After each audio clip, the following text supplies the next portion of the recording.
روزہ اسلام کا تیسرا اہم رکن ہے، جو مسلمان کو مجاہدہ اور ریاضت کی بھٹی میں سے گزار کر کندن بنائے جانے کی طرف ایک اہم قدم ہے۔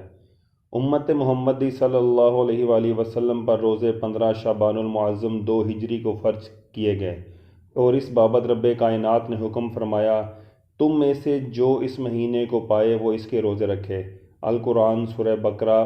آیت 185۔ ماہ رمضان کو تمام مہینوں پر فضیلت حاصل ہے، کیونکہ یہی وہ برکتوں اور رحمتوں والا مہینہ ہے جس میں اللہ رب العزت نے اپنے محبوب حضرت محمد مصطفیٰ صلی اللہ علیہ وآلہ وسلم پر قرآن مجید نازل فرمایا۔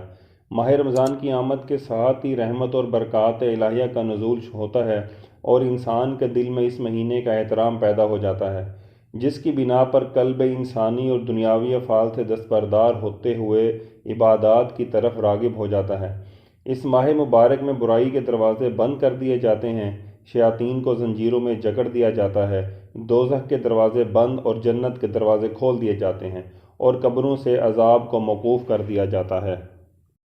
حضرت سلمان فارسی رضی اللہ تعالیٰ عنہ سے روایت ہے کہ ماہ شعبان کی آخری تاریخ کو رسول اللہ صلی اللہ علیہ وآلہ وسلم نے ہم کو ایک خطبہ دیا۔ اس میں آپ صلی اللہ علیہ وآلہ وسلم نے فرمایا، اے لوگو، تم پر ایک عظمت اور برکت والا مہینہ سایہ فگن ہو رہا ہے۔ اس مہینے کی ایک رات شب قدر 1000 مہینوں سے بہتر ہے۔ اس مہینے کے روزے اللہ تعالیٰ نے فرض کیے ہیں، اور اس کی راتوں میں بارگاہ الہی میں کھڑے ہونے یعنی کہ نماز تراویح پڑھنے کو نفل عبادت مقرر کیا ہے، جس کا بہت بڑا ثواب رکھا ہے۔ جو شخص اس مہینے میں اللہ تعالیٰ کی رضا اور اس کا قرب حاصل کرنے کے لیے کوئی غیر فرض عبادت یعنی کہ سنت یا نفل ادا کرے گا تو دوسرے زمانے کے فرضوں کے برابر اس کو ثواب ملے گا، اور اس مہینے میں فرض ادا کرنے کا ثواب دوسرے زمانے کے 70 فرضوں کے برابر ملے گا۔ یہ صبر کا مہینہ ہے، اور صبر کا بدلہ جنت ہے۔ یہ ہمدردی اور غمخواری کا مہینہ ہے، اور یہی وہ مہینہ ہے جس میں مومن بندوں کے رزق میں اضافہ کیا جاتا ہے۔ جس نے اس مہینے میں کسی روزے دار کو اللہ کی رضا اور ثواب حاصل کرنے کے لیے افطار کرایا تو اس کے لیے گناہوں کی مغفرت اور دوزخ کی آگ سے آزادی کا ذریعہ ہوگا، اور اس کو روزہ دار کے برابر ثواب دیا جائے گا، بغیر اس کے کہ روزہ دار کے ثواب میں کوئی کمی کی جائے۔ آپ صلی اللہ علیہ وآلہ وسلم سے عرض کیا گیا کہ یا رسول اللہ، ہم میں سے ہر ایک کو تو افطار کرانے کا سامان میسر نہیں ہوتا، تو کیا غربا اس عظیم ثواب سے محروم رہیں گے؟ آپ صلی اللہ علیہ وآلہ وسلم نے فرمایا، اللہ تعالیٰ نے یہ ثواب اس شخص کو بھی دیا ہے جو دودھ کی تھوڑی سی لسی پر یا پانی کے ایک گھونٹ پر کسی روزہ دار کا روزہ افطار کرائے گا۔ رسول اللہ صلی اللہ علیہ وآلہ وسلم نے سلسلہ کلام کو جاری رکھتے ہوئے آگے ارشاد فرمایا کہ جو کوئی کسی روزہ دار کو پورا کھانا کھلا دے، اس کو اللہ تعالیٰ میرے حوض کوثر سے ایسا سیراب کرے گا جس کے بعد اس کو کبھی پیاس نہ لگے گی تاکہ وہ جنت میں پہنچ جائے۔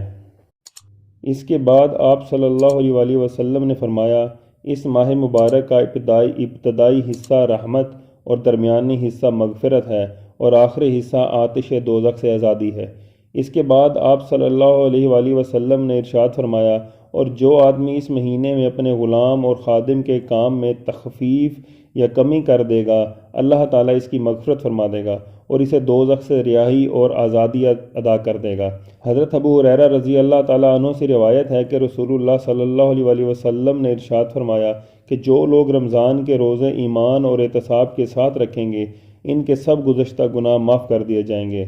اور ایسے ہی جو لوگ ایمان اور احتساب کے ساتھ رمضان کی راتوں میں نوافل، تراویح اور تہجد پڑھیں گے، ان کے بھی سارے پچھلے گناہ معاف کر دیے جائیں گے۔ اور اسی طرح جو لوگ شب قدر میں ایمان اور احتساب کے ساتھ نوافل پڑھیں گے، ان کے بھی سارے گناہ معاف کر دیے جائیں گے۔ صحیح بخاری اور صحیح مسلم معارف الحدیث۔ حضرت ابو ہریرہ رضی اللہ تعالیٰ عنہ سے روایت ہے کہ رسول اللہ صلی اللہ علیہ وآلہ وسلم نے فرمایا کہ روزہ رکھا کرو، تندرست رہا کرو گے، اور روزے سے جس طرح ظاہری اور باطنی مضرات زائل ہوتی ہے، اسی طرح اس سے ظاہری اور باطنی مسرت حاصل ہوتی ہے۔ حضرت عائشہ رضی اللہ تعالیٰ عنہ فرماتی ہیں کہ جب رمضان المبارک کا عشرہ اخیر شروع ہوتا تو رسول اللہ صلی اللہ علیہ وآلہ وسلم کمر کس لیتے اور شب بیداری کرتے، یعنی کہ پوری رات عبادت اور ذکر و دعا میں مشغول رہتے، اور اپنے گھر کے لوگوں یعنی کہ ازواج مطہرات اور دوسرے متعلقین کو بھی جگا دیتے تاکہ وہ بھی ان راتوں کی برکتوں اور سعادتوں میں حصہ لیں۔ صحیح بخاری اور صحیح مسلم معارف الحدیث۔ حضرت ابو ہریرہ رضی اللہ تعالیٰ عنہ سے روایت ہے کہ رسول اللہ صلی اللہ علیہ وسلم نے ارشاد فرمایا کہ جو آدمی سفر وغیرہ کی شرعی رخصت کے بغیر اور بیماری جیسے کسی عذر کے بغیر رمضان کا ایک روزہ بھی چھوڑ دے،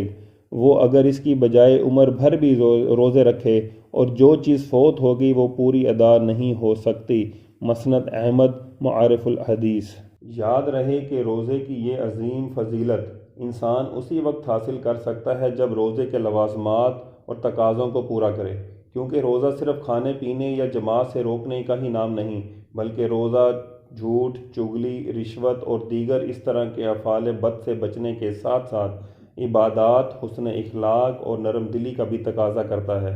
حدیث مبارکہ کے الفاظ ہیں، کتنے روزے دار ایسے ہیں جنہیں روزے سے سوائے بھوک اور پیاس کے کچھ حاصل نہیں ہوتا، اور کتنے قیام کرنے والے ایسے ہیں جنہیں سوائے جاگنے کے کچھ نہیں ملتا۔ مشکوٰۃ المصابیح 177۔ آخر میں اللہ سے دعا ہے کہ اللہ تعالی ہمیں رمضان المبارک کے روزے رکھنے کی توفیق عطا فرمائے، نماز کی پابندی کرنے کی توفیق عطا فرمائے۔ اے اللہ، ہمیں ان لوگوں میں شامل فرما جن کو تو ہدایت دیتا ہے اور وہ صراط مستقیم پر چلتے ہیں، جو توبہ کرتے ہیں تو ان کی توبہ قبول کرتا ہے، اور ان جیسا بنا جو تیرا خوب شکر ادا کرتے ہیں اور جن پر تو اپنا کرم فرماتا ہے۔ آمین ثم آمین یا رب العالمین۔